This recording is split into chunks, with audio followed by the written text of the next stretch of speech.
Olá pessoal, sejam todos muito bem-vindos em mais um vídeo do canal Livros e Ideias.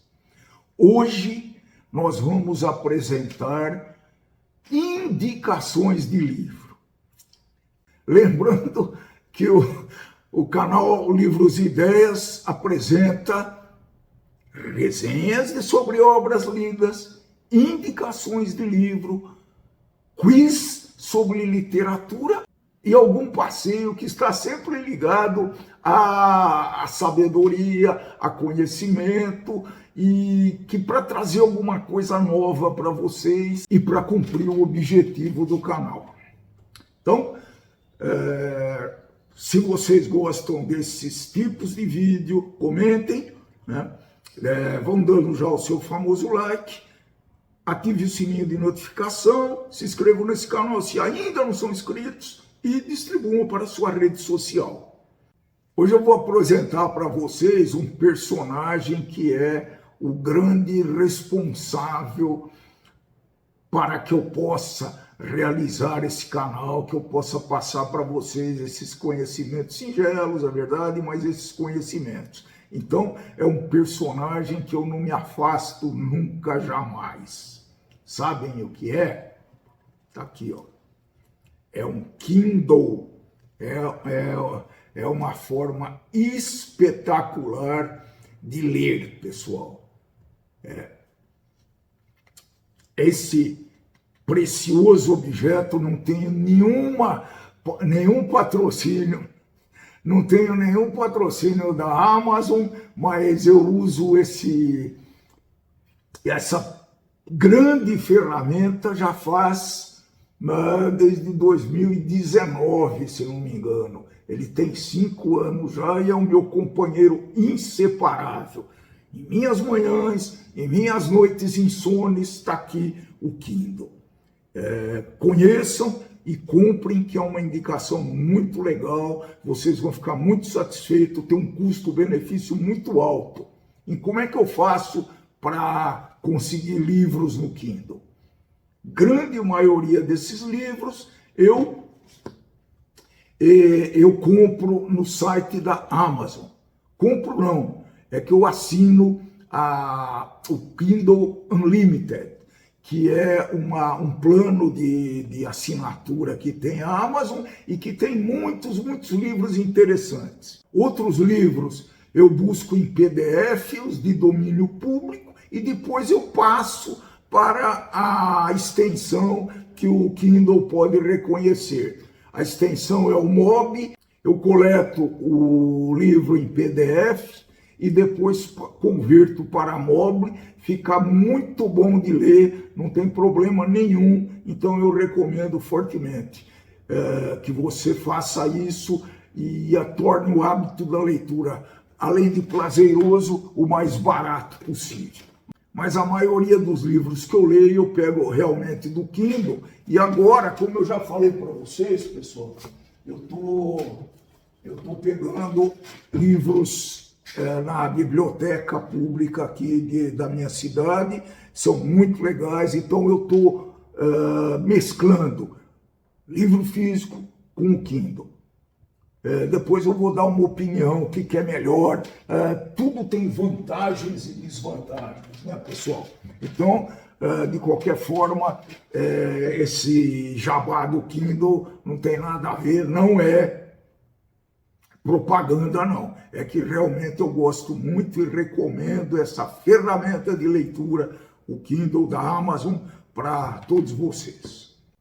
Bem, para abrir esse vídeo com a indicação de 5 livros, nós vamos utilizar o Analista de Bagé. O Analista de Bagé, inventado por Luiz Fernando Veríssimo, apareceu em 1970, ele é um psicólogo que segue a linha do nosso glorioso Freud e que é um gaúcho, né, como o Luiz Fernando é, e ele tem abordagens pouco ortodoxas para lidar com os pacientes.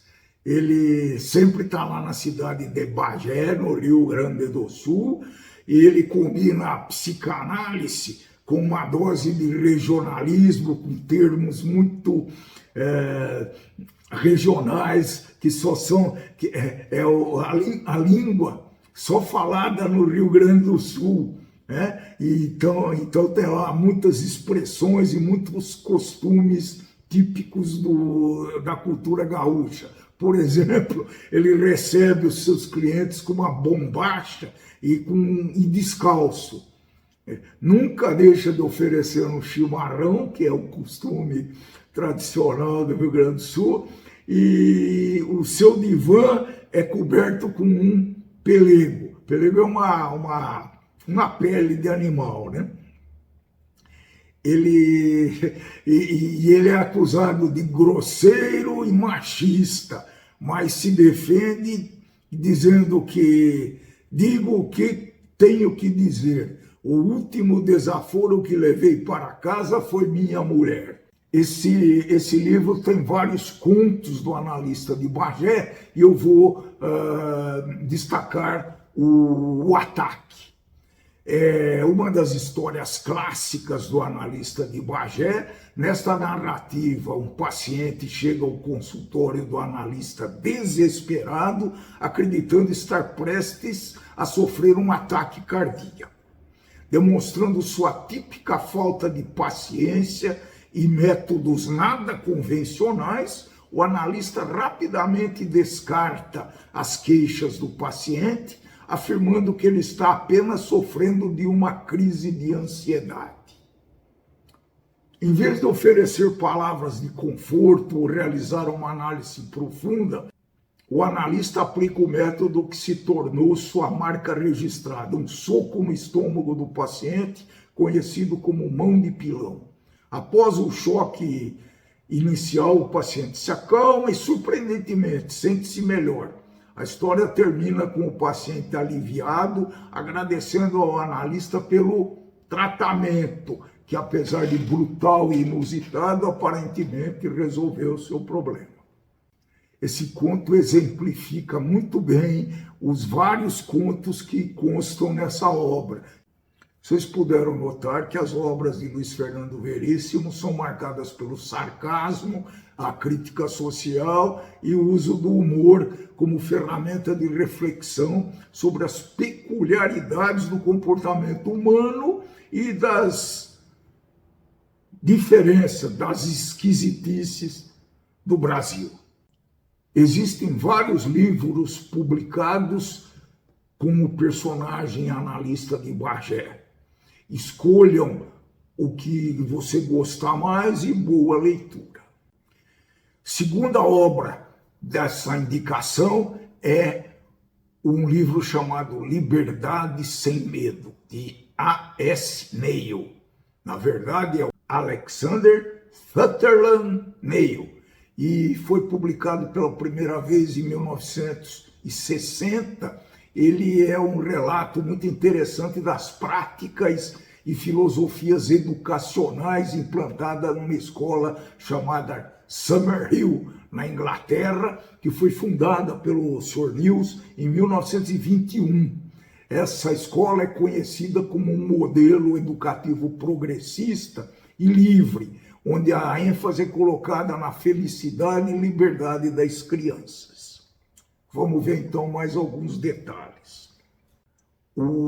Sobre a filosofia da liberdade, o Neil argumenta que as crianças devem ser livres para decidir como gastar seu tempo, sem imposições rígidas e currículos ou horários.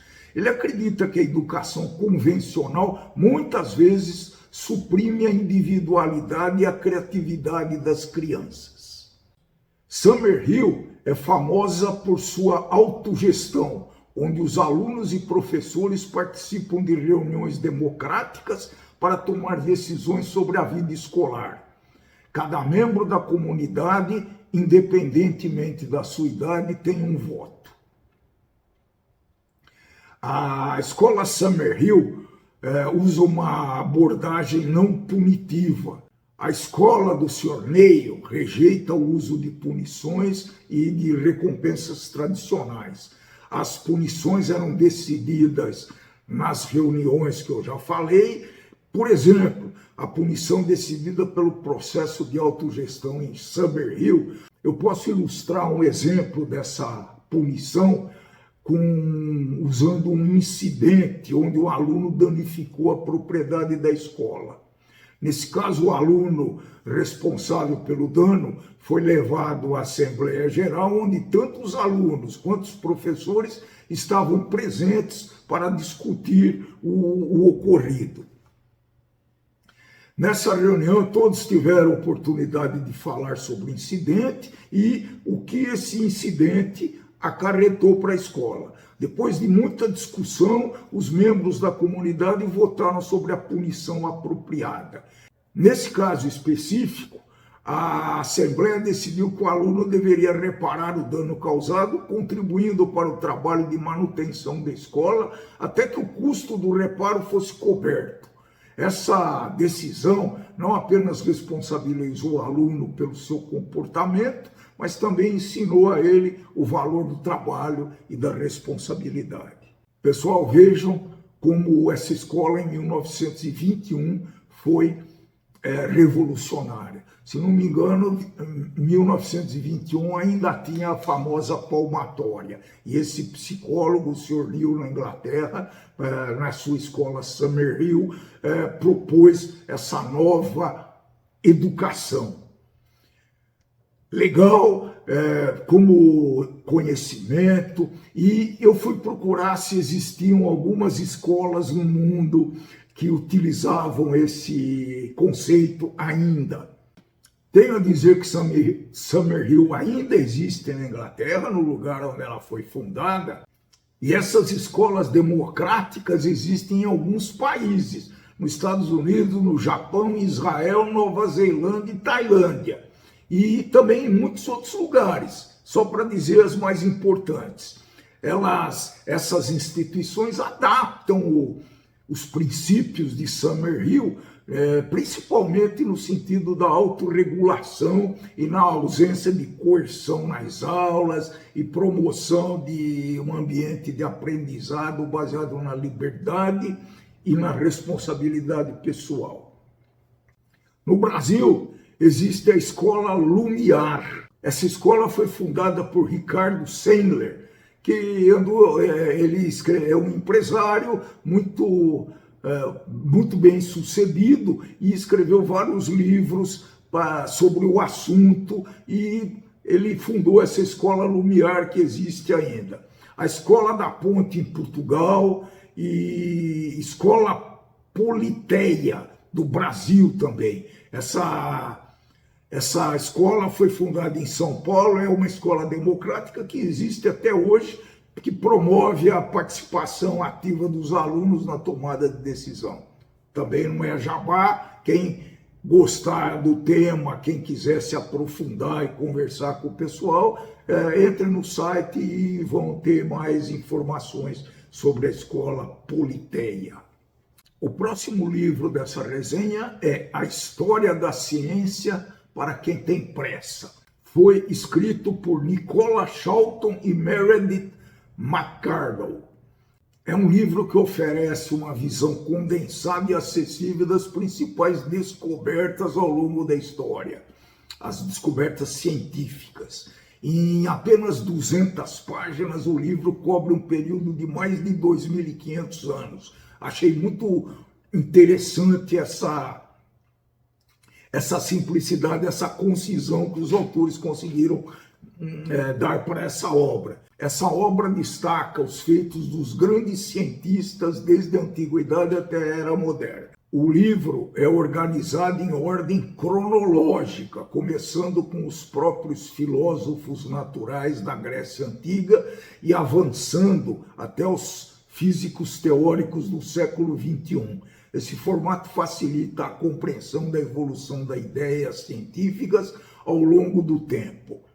Cada capítulo foca em descobertas importantes e nas personalidades que as fizeram importantes.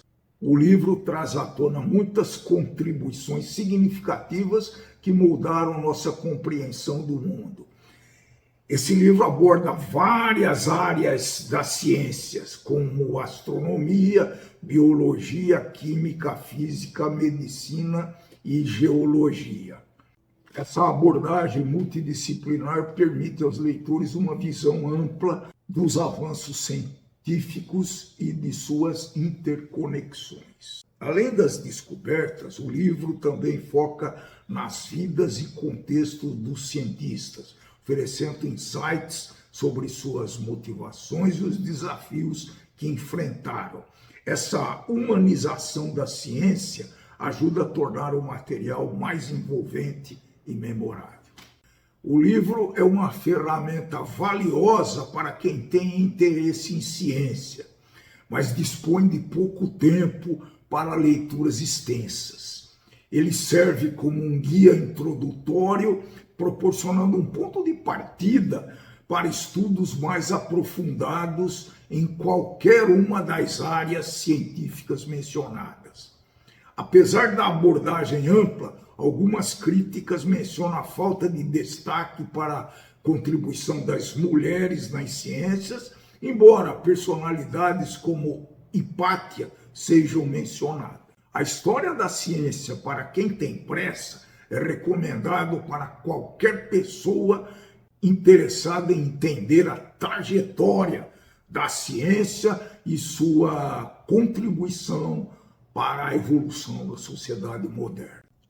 Nesta coletânea de indicações, eu vou agora falar sobre o livro Memorial de Maria Moura, da famosa escritora brasileira Raquel de Queiroz. Se não me engano, foi a primeira mulher a ter uma cadeira na Academia Brasileira de Letras. Esse, então, é o romance dessa edição de indicações de livro.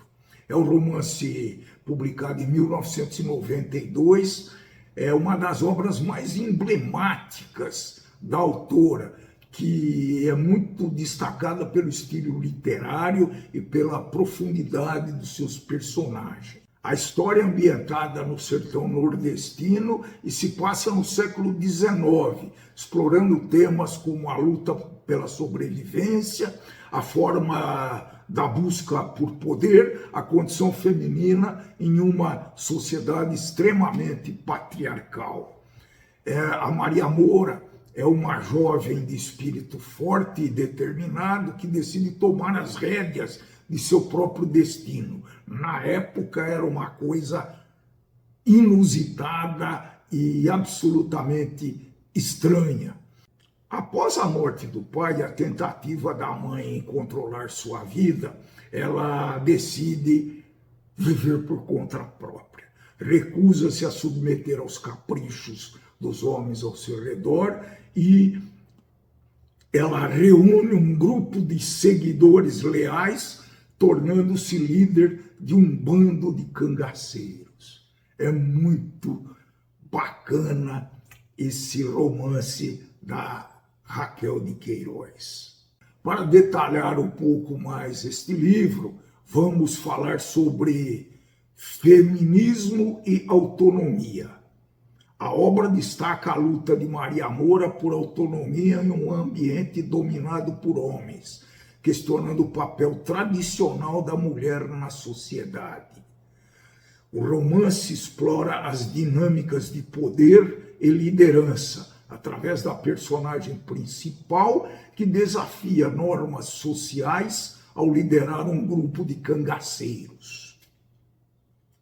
A vida de Maria Moura é inserida no contexto do cangaço, um fenômeno histórico do sertão nordestino, caracterizado por bandos de cangaceiros que desafiam a ordem estabelecida. A narrativa é repleta de conflitos e lutas pela sobrevivência, refletindo a dureza da vida no sertão. A Raquel de Queiroz utiliza uma linguagem rica e detalhada, com descrições muito claras e vívidas do sertão nordestino e os costumes do pessoal do Nordeste. A construção dos personagens é muito profunda, sendo que Maria Moura é apresentada como uma figura complexa e multifacetada. Esse romance recebeu aclamação da crítica e foi adaptado pela Rede Globo de televisão em 1994, uma minissérie que manteve o título da obra original. Vale a pena dar uma conferida. Então, acreditem e recomendo a leitura de Memorial de Maria Moura. É um marco da literatura brasileira. O último livro dessa resenha é A Aventura de um Brasileiro muito famoso e que se chama Amir Klink. Quem tem mais idade sabe das aventuras de Amir Klink por esse mundo, por esse vasto mundo. 100 dias entre o céu e o mar. É um relato de uma travessia extraordinária. O Amir Klink viajou 6.500 quilômetros desde o porto de Luderitz, no sul da África, até a Praia da Espera, no litoral baiano. Essa travessia foi realizada em 1984, foi uma jornada muito notável e inspiradora. Pelo barco, a remo, o Amir Klink navegou ao lado de peixes, conversou com gaivotas e tubarões e remou no meio de uma creche de baleias. O livro transporta o leitor para a superfície, ora cinzenta, ora azulada do Atlântico Sul, tornando o leitor cúmplice das alegrias e dos temores do nosso herói. Considero que esses 100 dias entre o céu e o mar e o fato de Amir Klink ter atravessado o Atlântico sozinho num barco a remo é uma odisseia moderna. Durante a jornada épica de 100 dias entre o céu e o mar, Amir Klink enfrentou os desafios incríveis, alguns fatos notáveis desta viagem. A solidão e a introspecção. Imagine você passar dias a fio num barco minúsculo, apenas com o som das ondas e seus próprios pensamentos. Amir experimentou uma solidão profunda e teve tempo para reflexões profundas também, que estão nesse livro. Em alto mar, Amir encontrou tubarões que circulavam no seu barco. Esses encontros eram tanto assustadores como fascinantes. Sem GPS ou tecnologia moderna, Amir confiou na navegação celestial, usando as estrelas, o sol e a lua para se orientar. Ele compartilha momentos íntimos com a vida marinha, como baleias nadando ao lado de seu barco e gaivotas como companheiras constantes. A travessia exigiu resistência física e mental. Amir enfrentou tempestade, ventos contrários e ondas gigantescas, mas nunca desistiu. Conforme falamos, Amir Klink atravessou o Atlântico com um barco a remo chamado Paraty. Não é à toa que ele morava na cidade de Paraty, aí no Rio de Janeiro. Ele foi construído especialmente por essa travessia e, para você ter uma ideia, ele possuía menos de 6 metros de comprimento. Ela foi feita de madeira e resina e vedada com uma borracha de geladeira para garantir a estanqueidade e a durabilidade necessária para a jornada. Foi uma jornada muito, muito planejada, viu, pessoal? Ele andou atrás de patrocinadores, teve dificuldade em arrumar dinheiro, o investimento era relativamente grande para as posses do Amir, mas enfim, ele conseguiu fazer essa viagem e chegar na Praia da Espera, na Bahia, com muita festa. Esse é um exemplo a ser seguido. A Amir fez várias viagens ao Polo Norte, principalmente, e vale a pena ser conhecida a façanha desse brasileiro. Bem, se vocês gostaram desse vídeo, vão dando o famoso like, vão se inscrevendo nesse canal se ainda não são inscritos. Por favor, distribuam esse vídeo e divulguem esse canal para a sua rede social e seus amigos. Para quem chegou até o final desse vídeo, muito obrigado e tchau, tchau!